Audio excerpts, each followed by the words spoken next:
इस कहानी में छत्तीसगढ़ के बस्तर क्षेत्र में पाई जाने वाली एक विशेष पक्षी पहाड़ी मैना की विलक्षणता का वर्णन किया गया है। यह पक्षी अपनी अनोखी क्षमता के लिए प्रसिद्ध है, क्योंकि यह मानव द्वारा उच्चारित ध्वनियों की हूबहू नकल कर सकती है। बिना किसी अभ्यास या प्रशिक्षण के यह पक्षी किसी टेप रिकॉर्डर की तरह ध्वनियां दोहराने में सक्षम होती है। छत्तीसगढ़ सरकार ने इसे राज्य पक्षी घोषित किया है।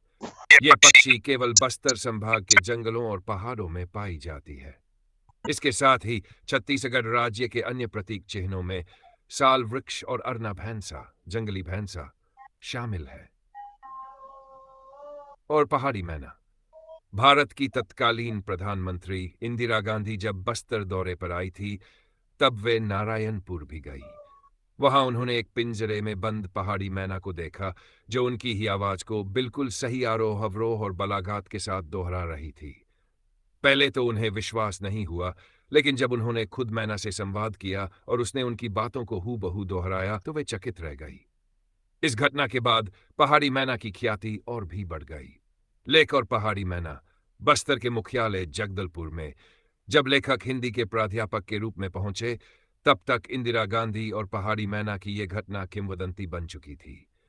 एक दिन लेखक के छात्र प्रफुल्ल कुमार सामंतराय, जो एक अच्छे गायक और पत्रकार भी थे, उनसे मिलने आए।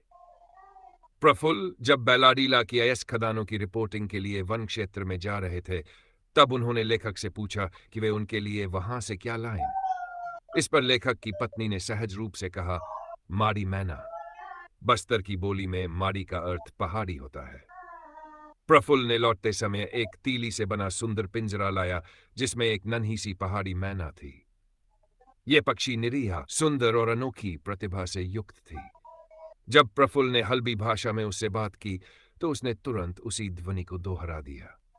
यदि कोई देख न रहा हो, तो यह पहचानना मुश्किल हो जाता कि यह आवाज मैना की है या प्रफुल्ल की।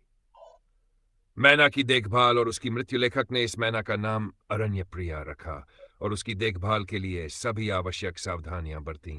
उसे चावल की कनकी, कोदो के दाने, घास के बीज आदि खिलाए गए।